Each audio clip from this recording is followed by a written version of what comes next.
now listening to Forward Discussion.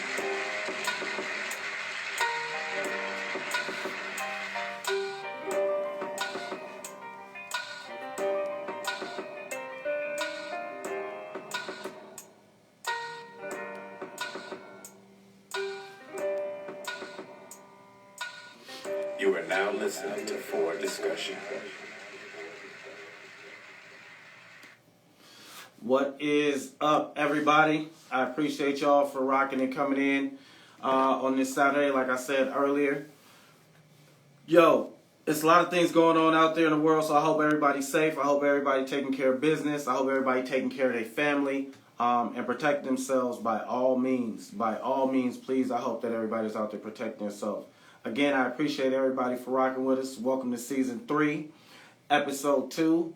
Today's guest is none other than Miss Alana Holland. I'm going to let her really introduce herself in a little bit.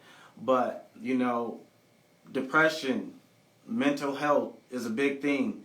I couldn't think of, another person for this topic specifically to talk about it. Someone that I do know, someone who is in the field, someone who can kind of articulate what's really serious about this mental topic to us. Especially us, from somebody that we know, somebody that we can relate to on so many different levels. So I'm going to go ahead and bring her in, let her introduce herself, and then we're going to get this thing going. All right, guys? So get that going. In the meantime, I hope everybody chilling, ready for this Labor Day weekend. There she is. Hello, madam. How are you? Hi. Can you see me okay? I got you 100%. You good. I wasn't sure if I was connecting to this right, so I'm glad that you got it now. Not at all, not at all. First things first, I appreciate you. Thanks for coming in. Thanks for hanging out and talking about this with me, especially on a Saturday. I know it's just Saturday, so I definitely appreciate you for that. No worries. No, it's cool. Tell the people who you are. Tell them a little bit about your background. Okay, my name's Alana Holland. Most of you guys actually probably know me as Alana Bailey growing up, but I am married to Scott, of course. My name's Alana Holland. I'm an LPCC. That stands for Licensed Professional Clinical Counselor. I don't know if you guys are familiar with that, but that is one of the 3 licenses for clinical counseling, mental health counseling within California. And that primarily works with individuals who have disabilities, and I do therapy. I can do a number of things, but primarily right now I'm working for an insurance company and providing individual psychotherapy for people. Dope. So how did you, before we even go into this, how did you get into that? How did that become a thing for you? Okay, when I was younger, I don't know if y'all remember the movie Harriet the Spy from back in the day, but she had a child therapist, and I always thought to myself that I was going to be a therapist. Like, that seemed so fun, and it looked like so exciting to me. And then when I was 16, I actually had to go to therapy, like do my own individual therapy, and that was introduced for the first time for my own individual experiences with therapy. And so I did that for probably about 6 months, and at the end of my therapy, my clinician had asked me what I wanted to do in 10 years from now. And I put I wanted to be a therapist because I felt like she kind of like poured into my life a lot and just helped me in a dynamic way. And who was to know I was actually going to follow that pathway, but I did. And initially I went to Dominguez Hills, where I got my degree in psychology for 4 years. Then I went to Cal State LA for my master's, where I got my master's in counseling for 2 years. And actually, like I said, my license is LPCC, which is a new license to California. It's not new anymore. It's the newest license, though, that was in California. So my path to become a therapist was a little bit backtracked because, like I said, I graduated before the okay to even have the license here. So I had to go back after I graduated and complete about 4 years of internships doing therapy. I worked in violence shelter. I worked with at-risk youth and suicidal youth. And I did that for about 4 years. And then I got licensed 3 years ago. And then I've been working for Anthem, the insurance company Anthem. Some of you guys might have Anthem. I work with Anthem. And then in January, I started my own private practice. Most of you guys are aware. Thank you for supporting me through that. And I'm primarily, I contracted actually with with my private practice right now. I'm working with an EAP company, so majority of my private practice clients are through my EAP company, and I've just been doing that, growing there, and hoping actually to step into a new direction, maybe going within to the new year, but still practicing under my license. That's super dope and super amazing. Shout out for that, stepping out and doing your own thing. You know what I'm saying? Getting off somebody else's payroll and creating your own, right? That's the way to go. Talk to me about that transition though. Like that transition from getting off somebody's payroll to being the boss. Like, how did that feel? Well, I'm kind of still in transition because I'm still on somebody's payroll. But initially it started because I thought I was getting in trouble at work. So I was scared. And I'm like, oh my gosh, I don't know what to do. And I came to my husband, and he's like very ambitious with his thoughts. I'm like, oh, well, we could just do this and we could just do that. And literally it kind of birthed from there and took off and kept going. And I'm still on somebody's payroll. I'm hoping sometime next year I can completely walk away. But right now I'm not in the position. I'm not even doing private practice full time. I'm doing it after my full time. And my hours are full. They're already filled up. So I'm not willing to actually take on a lot of new clients at this point. But when I am ready to take on more clients, then I'll walk away completely from my payroll job. Absolutely. Salute to better business endeavors down the line. Let's do Thank that. you. Appreciate that. Shout out to Mr. Holland too. We all know he's very ambitious. So shout out Scott. We see you, SD. So depression. Let's talk about it. Depression is one of the highest forms, to me, in my opinion, of mental health. I'm pretty sure there's some that are a lot bigger, but depression is one that seems to affect people almost every day, right? Like in some way, shape, or form, depression is kicking in. As of the pandemic, we've seen that number rise. So talk to me a little bit about depression from the clinical side of it. What are people really saying about depression right now? Okay, so for depression, what you think about when you're speaking of depression, you're usually thinking about like sad or low mood. You know, generally when you see people who are not feeling good for long periods of time, you're like, oh, they're depressed, or they may have depression.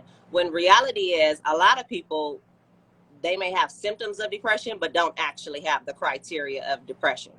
So there's a complete criteria of depression. And if you haven't gone to mental health services or spoken with a mental health provider, you probably don't know the exact criteria. So everybody who has that has depressive symptoms doesn't have depression. A lot of people, day-to-day people, everybody almost has depressive symptoms, right? Just how you choose to manage and deal with it looks different from person to person. So I can have symptoms of depression, but not have depression. You can have symptoms of depression, but not have depression, as in the criteria of depression. You know what I mean? To have depression, or to have the criteria of depression, you actually have to have 2 weeks, and this is for major depressive disorder, MDD. If you see it written anywhere, that's the same thing.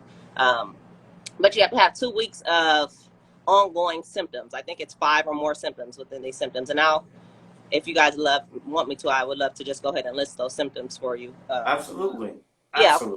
So some of those symptoms, and how I remember it when I was learning to get licensed, I remembered the acronym SIGE CAPS. So that's SIGE CAPS.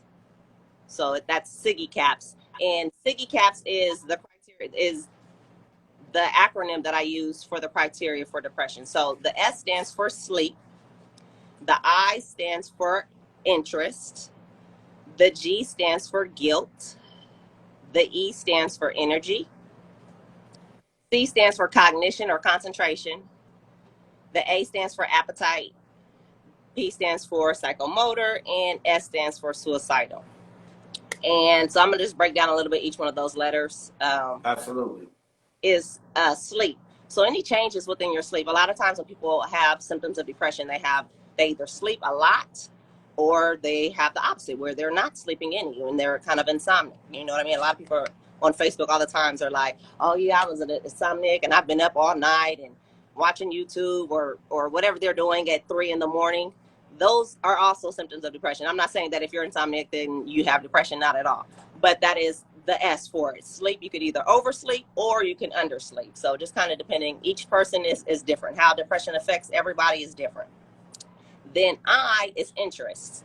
So if you've had things that you used to enjoy doing that you no longer enjoy doing, you just kind of have a sudden loss of interest in doing them, like um, somebody who's always feeling like, oh, I want to go garden all the time, or I love going to go play basketball or going to go exercise, whatever it may be. And then all of a sudden I decide, I'm no longer interested in that.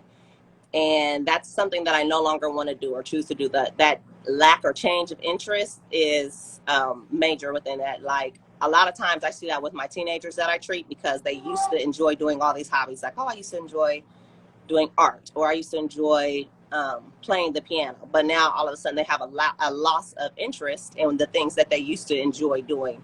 That's what the I is for. The next one is G in Siggy Caps is G, and that stands for guilt.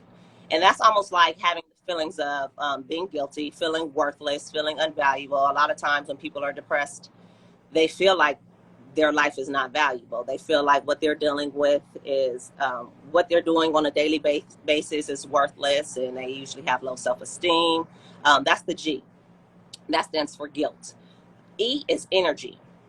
So I don't know if you guys have known anybody ever who has been depressed or had these symptoms of depression, but oftentimes they have lack of energy, and they're like lethargic or tired or often fatigue, and you're like, dang, I recognize these symptoms in that person. That's E, that's energy. The next one is C, which is cognition or concentration. So people who have difficulty concentrating, just getting throughout their day, their basic needs, they're just kind of being forgetful, not remembering their thought processes and patterns. Those are some things you don't have to think about throughout the day, right? But then if you're starting to have problems or trouble with concentrating on those basic things, that's another symptom or sign. Appetite. Oftentimes appetite is less, but there's a lot of times where appetite can be increased as well. So it doesn't have to just be that your appetite is gone and, I'm depressed. And a lot of times people who are depressed and they do have a lack of appetite have a sudden loss of weight.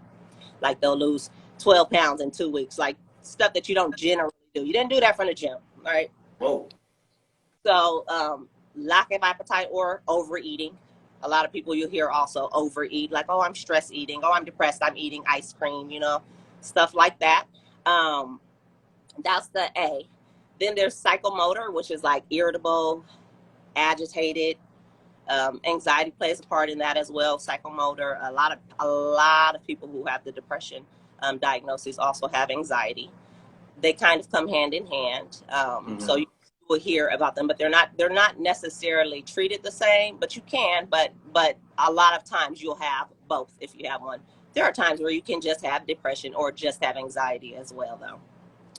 And then S is suicide. So those can be like suicidal ideations, any kind of thoughts of not wanting to be here, not wanting to go on any further. Some people say, like, when I speak to them on the phone, they'll say like, oh, well, I don't want to kill myself, or I don't actually have the guts to kill myself, but I just don't want to wake up, or I just wish to not be here. And sometimes we all might have these thoughts occasionally within all of these Siggy Caps thoughts. You may be sleepy, you may have lack of energy, you may have trouble concentrating, you may have thoughts of suicide. Those are times that you definitely want to get somebody checked out, and you want to speak with somebody to get some help, because these are ongoing traits. And like I said, for the depression criteria, you have to have these symptoms for 2 weeks for you to have a major depressive episode. You have to have 5 of those symptoms that I just named to you out of the Siggy Caps for at least 2 weeks. And that would be considered your first depressive episode. And if that's the case, you need to speak to somebody. You need to try to get some treatment. You need to try to get some help. So that's major depressive episode. That's the main thing that you hear about usually. There's so many mood disorders.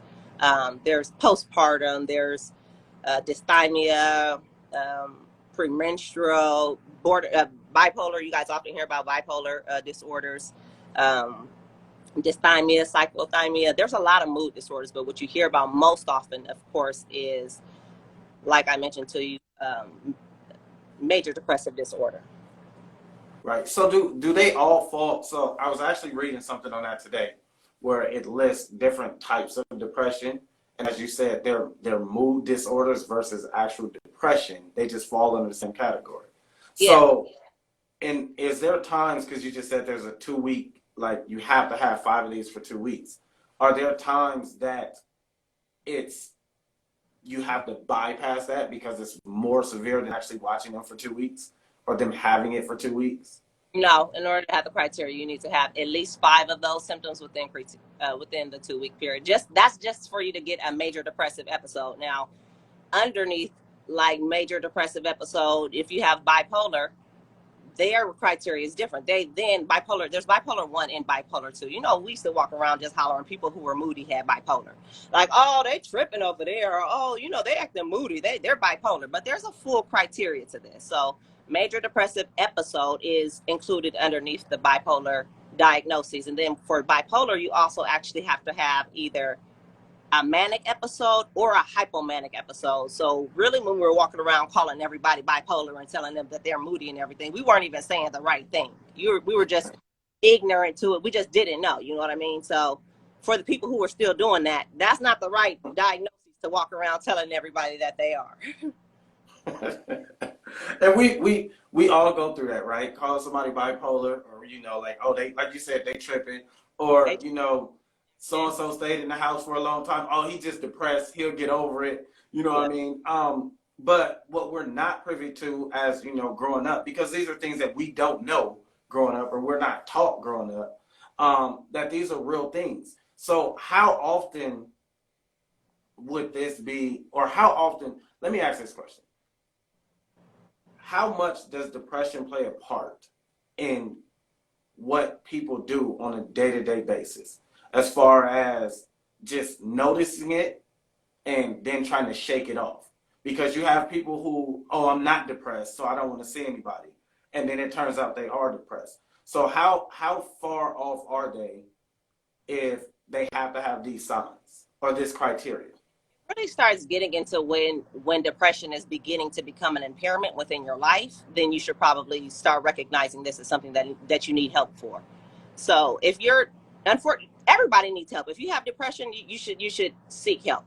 But when it's beginning to affect your day-to-day life, like you can't get out of bed, so now you're affected with work, now you're affected with your day-to-day activities, now you're affected with like your daily self-care. I can't brush my teeth, I can't wash my body and shower and do all of these things. I don't want to go kick it with nobody. I'm having trouble socializing. I'm not engaging with my family. All of these things that are now becoming impairments for you, and now you can't function in your day-to-day life. You need to speak to somebody. Got you. So as mental health becomes a thing, right? Because we know over the last 3 years, it's really become a thing. Like everybody wants to see a therapist, or for some reason, some shape or form, they have to see a therapist. How much has depression really risen in that situation? I don't have the stats as far as how much it's risen. I just know that just on my own knowing, because I'm hearing it's becoming more prevalent in my community, amongst my groups of friends, amongst people on TV, within our major culture that we follow, people are speaking on it, which I think is awesome and is great, because previously nobody was, right? Almost if you saw a therapist, you were crazy if you saw a therapist. You know what I mean? What's wrong with you? Oh, something, she tripping, she crazy. She speak to the therapist. Where now it's almost like, I hope you need to call your therapist. You need to speak to somebody. And it's not seen as such a negative thing. It's people, nobody took care of their mental health. Everybody takes care of their physical health, but nobody took care of their mental health. They didn't make it a priority, certainly. And I actually feel like I saw just recently a school is going to now start giving 5 days off of, like, they're going to give 5 days to the kids mental health days. I don't know what I saw that on. I saw that on some social media something, but they're going to give the kids 5 days during the year to just miss out for mental health. And I was thinking to myself, dang, that's tight. What if everybody did that? Every company did that. Right. I think Nike just did that too. I want to say Nike took off a week. So if anybody got any late shipments, it ain't coming for a week. So they've taken off a week just to give their employees mental health week. And that's major. You know what I mean? Sometimes I just recently had somebody who's on my team at work who quit work, quit her job because the boss didn't give her a day off, and she said she considered this a mental health day. So it's like people are prioritizing this now, and I think it's awesome. I think it's great that people are doing this because you need it. There are some days, even if you don't have depression and you're just feeling some of these symptoms, or maybe you're just feeling sad, or maybe you're just feeling blue, or you're just sulking, you just don't feel like getting up today. I need a mental health day. You know, I had a tough time last night dealing with the kids, the dog, somebody broke into my house, my husband is who knows where. I need a day. So I think that it's awesome that some of these states and companies and schools are now beginning to acknowledge mental health as just as equally important as physical health. So what can we accredit the sudden surge, so to say, in mental health? Because like you said, nobody was really paying attention to mental health. It was like, I gotta go to the gym. If you play basketball, I gotta get these shots up, you know, just running around. And then all of a sudden it was like, I need to go to a therapist. So what sparked this in that field? Like in just people seeking out therapy? Again, I'm not sure if there's just a one major thing, but I do know that as the rise of all of the things that were happening in school shootings and just major incidents that were happening on the news, people were saying, oh, because they're having trouble with their mental health, or they're dealing with mental health issues, or oh, they killed all of these people or bombed all these things because of their mental health condition. So at this point, we need to be preventative and take care of those needs and take care of the people who have those troubles or those problems or those things that were discussed that we knew, but nobody seemed to treat it, or nobody seemed to tame it, or nobody seemed to manage it. So I think that just as those continue to rise, and they also began to rise within celebrities as well, right? And everybody wants to try to be like the celebrity. So if they're saying it's helpful and it's helping them, then, you know, maybe I should try it. I actually saw an interview with Jay-Z years ago, and he was seeing a mental health therapist. I'm speaking like years ago, maybe like 7 or 8 years ago. And I had thought to myself when I was in school, like, dang, Jay-Z is seeing a therapist. Like, I wonder how you become his therapist. You know what I mean? Like, wow. But now you hear about it all the time. Whenever I look on social media and I'm seeing somebody speaking of mental health and treatment and getting that access, that's building up the therapy world. That's building up the stigma and the negative stereotype around mental health. Absolutely. Because like you said, for us in our community, going to the therapist, you crazy, right? You got to be crazy. Not only are you crazy, the fact that you have the nerve to go talk to them about what's happening in the house over here is a problem. You know what I mean? It's not necessarily fostered even within parents to kids. And a lot of kids have trauma, childhood trauma. Excuse me. Some of us may have experienced childhood trauma. And parents don't usually ask your kid, like, hey, do you think you need therapy? Or do you want therapy? Or parents who, you know, go through difficult times, go through divorce, you can get therapy for just things like that. Trouble in school. But because it's not necessarily fostered within your household, you don't think that it's important. You know what I mean? You don't grow up thinking about therapy. So when you become an adult, you've gone 18 years without it. Mom didn't say it was a problem. Dad said what happens in the house stays in the house. And Auntie told me to go talk to the saints about it. So it's not really pushed. You know what I mean? Pray about it. We're going to pray for you. And now people are beginning to speak about it more. I think that, and just so that you guys are aware, at 12 years old, you can consent for your own therapy. So let your kids know that, pass that information around. You don't have to be an adult. You don't even have to have parental consent in order to get psychotherapy. If you do want medication management, like a psychiatrist, you have to get a parent. But at 12 years old, you can go get therapy right now with nobody's consent. I can call and say, hey, Alana, I've been having some problems, and I can't tell your mom. Well, if you're coming to my office, I probably would have to tell your mom that you're leaving your house or something, but I don't have to discuss what's going on. You know what I mean? Everything with therapy world, and that's what makes it good too. Everything is confidential, as long as there's no harm to yourself or others or kids or adults. There's some things that are not confidential. But if you're not trying to beat up elders, and you're not trying to abuse kids, and you're not trying to hurt yourself or somebody else, there's a lot of things that everything pretty much other than that is confidential.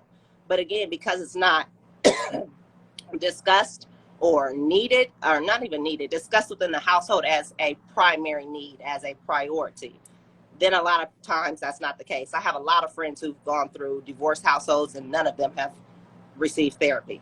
Not that every divorced household requires that, but why not a check-in? Let's check and see how you feel. Your child may not tell you the exact same way that they're actually experiencing or talk to you in that way. That makes Right. me sorry. I'm cooking jalapenos right now, making some salsa. So if I keep coughing, that's what's. Where is SD? Tell SD to pass you some water. He just over here letting you call. He ain't Hey, watching this come turn off the jalapenos. Um, but Shout out to SD, multitasking. Take it, holding it down. but I was gonna say, thank you.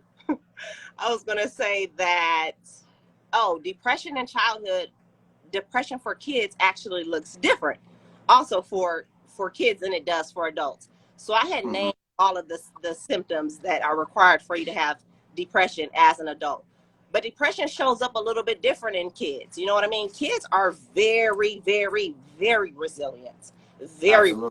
Okay, kids are going to keep on pushing. Kids are going to wake up and go to school the next day and want to go play with their friends. Whatever happened between mommy and daddy last night, kids are trying to get to the playground. It's playtime. But their symptoms and behaviors show up a little bit differently.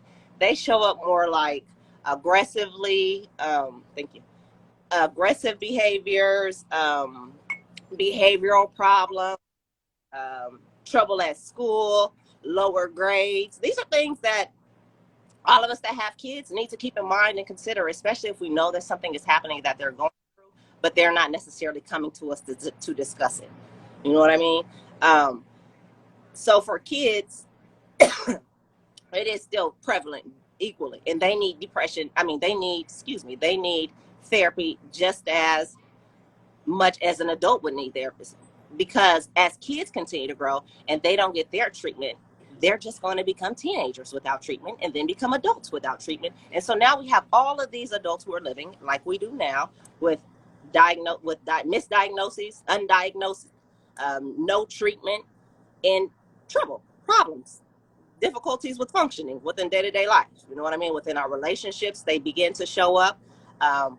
Interpersonal relationships, dealing with people at work, dealing with friends, all of these things begin to show up. And these are like from years of untreated trauma and weird, not even necessarily trauma, just stuff that hasn't been able to be unpacked by kids. It doesn't necessarily have to be trauma, but a lot of times, oftentimes it's trauma. As we talk about kids, because that's where we were going next. We talk about the kids deep. Before the pandemic, you know, we had the school shootings and it was, let's talk about the mental health with the children and what's going on here and that. Now we're in a pandemic and, you know, these kids been at home in front of a computer all day. You know what I mean? They can't really process what's going on. They just know they got to be at home, right? They probably tired of masks. They, you know, everywhere we go, we got to do this. I can't touch nothing. I can't do this. You forcing me to put hand sanitizer on. How much has depression started rearing its head now in kids since we've been in a pandemic? I think kind of both.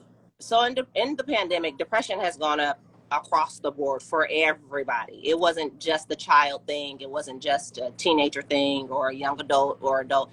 Across the board, depression has risen significantly because look at all the deaths. And of course, we can speak on with grief and bereavement. Oftentimes comes depression also. So depression has risen within the pandemic tremendously, right? Now, as we're beginning to go back into the schools, though, I kind of seeing a mix. It's funny because the people who are calling me, well, within my own experience of my kids, they're like, oh, I'm ready to get back to school. Let's go. Well, Nugget, she's ready to get back to school. Let's go. Let's go play with some friends. Even my older nieces and nephews, they're like, let's make it happen. But the kids who are more affected socially and couldn't go out, because kids and teens are such social beings, they want to go kick it. That was made for them. That being able to stay in the house and kind of confined from everybody made it really difficult. They're social beings, and nothing is compared to being out and being able to go kick it. Like, okay, Clubhouse is fun and Zoom is fun, but I really want to go hang out. You know, that can only last for so long. Also, what was I getting ready to say? Oh, but then there's the other side where I'm getting calls almost every day because kids are so scared and nervous to return to school. You know what I mean? Mm, They're mm, scared because of the virus is still prevalent, and they're scared to go to school. Just 2 weeks ago, I think we were at home for 10 days because somebody in my daughter's school had exposed her, and so the entire class had to stay gone. So just mm. imagine, this was only the second week of school. We think we were in school for 2 3 days and then off for 10.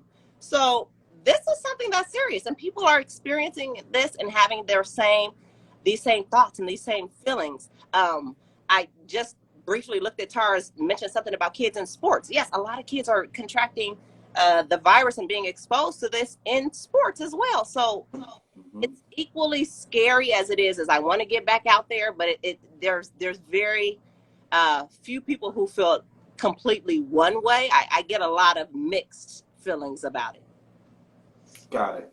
for Got sure. it. So as we talk about just parents, kids, sports, day to day, everything, right?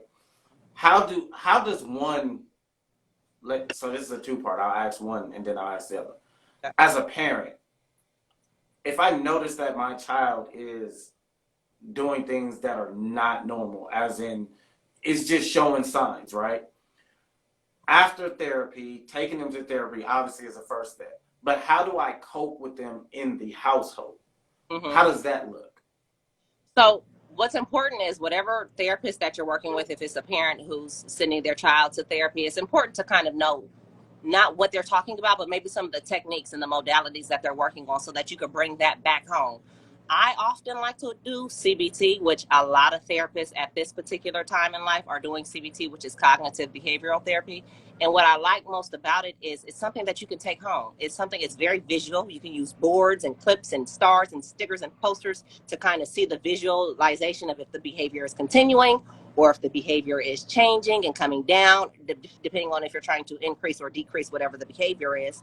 But that's one that you can do at home. So if I'm telling you, oh yeah, Kenny, you can work on these techniques with your kids at home, you can continue those things even outside of therapy. You know what I mean? Some of these things, it's not just for the therapist to go fix your child. That's not the case. Unfortunately, if that's the stigma, that's not the case. A lot of the work is done within the house. A lot of the problems and the troubles that the kids are coming for is because of household conditions and household problems. So it's awesome when parents come and they're like, oh yeah, how can I continue these things?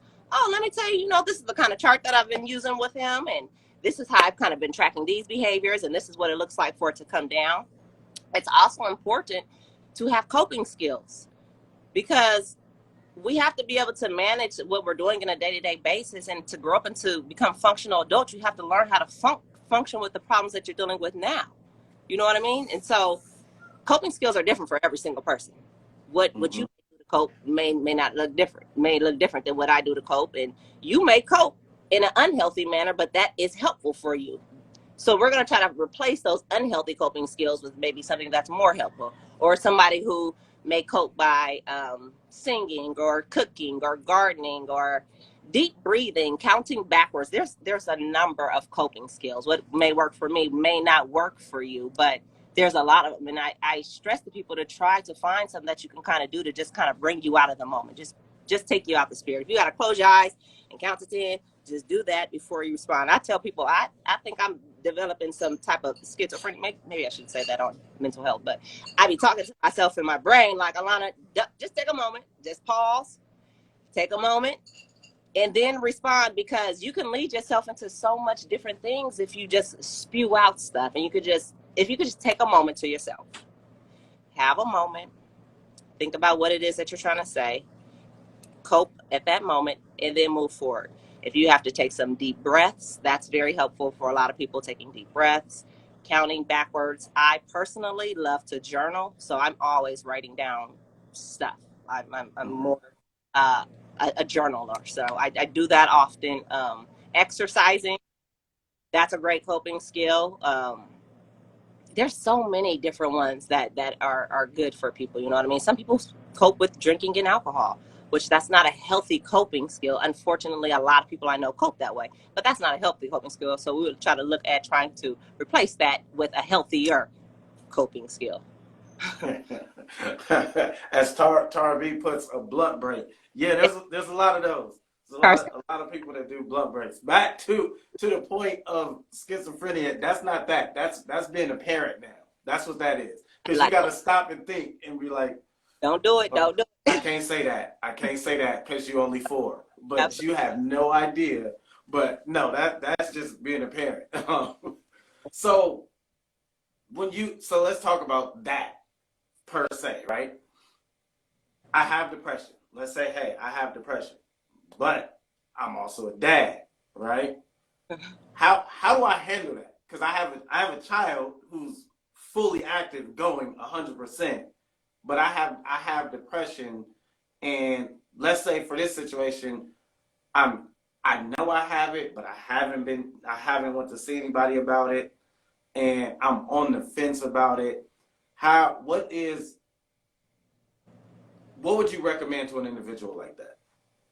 Seek help. I'm sure that your behaviors are affecting your child, and they may not be in ways that you can even notice right now, but later on you may notice or recognize how when you were sleeping all day long, something didn't get taken care of with your child, or something was unmissed or unnoticed when you weren't able to concentrate and remember that your child was in the tub sitting over there, whatever the case may be. In some kind of way, those symptoms will eventually affect your child. That's why it's important to seek help, because you have a child that's dependent on you, and they can't do anything outside of you. They can't just get in the car and go to McDonald's on their own. Hey, daddy, wake up. We got to get some food. What's going on here? You know what I mean? So you have to get that. It's up for it's the problem is a part of depression is lack of motivation. So it's almost like, well, dang, how do I push myself to go? How do I get myself there? What do I need to do? Nothing's going to change. You cannot call me every week and tell me about how all these problems are happening in your life and all these things. And I give you all the tools and all the techniques and all the modalities and everything that you can do to try to assist yourself with getting better. And then next week when you come back, you tell me you did not. You are not going to make a change. Nothing is going to change if you don't make that effort. You have to just start. And a lot of times, like I'm saying, for a lot of the people, one of their symptoms is a lack of motivation. So therefore, we just maybe need to break down these steps for you to still get it done, but just in increments and blocks that are way smaller. Like, okay, if we're getting out the house and working a full day, let's see where's the roadblock. Is it at 10 o'clock? Is it at 8 o'clock? Kind of break it down in smaller steps so that you can accomplish these things and then get through the whole day. But you can't stay in bed the whole time. Like something. You can't stay unavailable or just not mindful of what's going on when you've got dependents. And that's what's unfortunate, because people who have kids who have mental health disorders or symptoms of mental health disabilities need to get help, because you're affecting your child. And then they grow up and they have similar. Depression is not genetic or inherent, but there's a high possibilities that if you have depression, that your child will have depression, or that siblings have depression. That's shown research as well. But it's nothing like a genetic, like, oh, you have O plus, your child is going to have O plus and they have depression. It's not like that. Got it, 100%. I want to give you this stat, and this to everybody who's in here now and everybody who will watch it later. Approximately 17.3 million American adults suffer from depression. That's 7.1% of the United States. So when you think about that, it's a very solid fact. Somebody is dealing with depression. Right. As we've been in here, Alana's given us so many points, so many different things to look at when we look at these people, just in your day-to-day everything, right? Your child, your friend, your neighbor, your mom, your pops, your uncle, the saints at church, everybody. Somebody is struggling somewhere with something, and they need to get that help, but they don't want to get that help because they don't want to be told that they're crazy, or they don't want the stigma to kick in, or it's just one of those things. Take the time to try to get them that help. First things first, by all means, refer them to Miss Alana Holland so she can refer them to the right people, if not herself. Before I let you go, Alana, tell the people how they can get with you, how they can contact you, the whole nine. Give them the rundown. Okay, so you can find me at alanahollandtherapy.com, Or you can, that's my website. You can go there. There's individual therapy, couples therapy is coming, family therapy is coming, but individual child therapy is, or adolescent therapy is as well an option. Or you can go to my Instagram page, Alana Holland Therapy, or my Facebook page, Alana Holland Therapy as well. And you can find me at all of those places. If you're interested in a consultation, you can give me a call. Feel free. Thank you, honey. He's on point right now. You got him together after the salsa incident. He got it together. You got it together. Or you see, I'm not coughing anymore. But yeah, if you have any questions, you can feel free. This month is National Suicide Prevention Month, so I definitely urge anybody who's having these symptoms. A lot of people who are on here have issues with mental health and have had maybe these thoughts before, or who will be seeing this information have had these thoughts and these feelings. Reach out to somebody. What is National Prevention, Suicide Prevention is 800-273-8255. Again, that's 800-273-8255. So if you're having any thoughts, you can definitely outreach those people. That isn't even if you're like about to kill yourself, but if you're just having thoughts and you need somebody to kind of help stabilize you at that moment, or you need some interventions to kind of get beyond there, that's a good resource. You can also text, I think it's text home to 741-741. And these are all hotlines that are to your access to help you guys. Also, if there's like a mental health crisis, but it's not a, like you're trying to hurt yourself or somebody else, you can call NAMI, National Alliance for Mental Illness, I believe. If you guys want to look it up, it's NAMI. And that's for like non-crisis, because not everybody's going to be able to afford to go to therapy sessions, but they just need maybe somebody to kind of get them over the wheel for that moment, for that night, for that time, for that just then stabilize them. But they're not feeling like they're going to kill themselves. They're not feeling like they're going to kill somebody else. They just need help moving beyond that moment. That is a non-crisis hotline for people to assist you with mental health needs. Absolutely. Well, ma'am, I'm going to let you get back to your Saturday, to your salsa, and your husband doing multiple things at once. Shout out to SD. I appreciate you so much for coming in, giving this information, educating the people, dropping knowledge. Thank you again. To everybody who's in here, hey, I hope this helped you some way, shape, or form. I hope that helped you to help somebody else some way, shape, or form. Yes. Hey, this is for y'all. Me too, but this is for y'all. So we all can get informed on all of this, man. It's so appreciative. Alana, again, I thank you so much. Before I get out of here, shout out to my sponsor at Euphoria 11 at Pasadena Classic. And yo, like the page, follow the page, go subscribe to the YouTube channel where you can catch this and Thursday's discussion as season 3 kicks off there. Thank you guys so much. Alana, thank you again. I appreciate you guys. We out of here. Friends who have been on there. All right. I'll catch up with you guys. Thank you.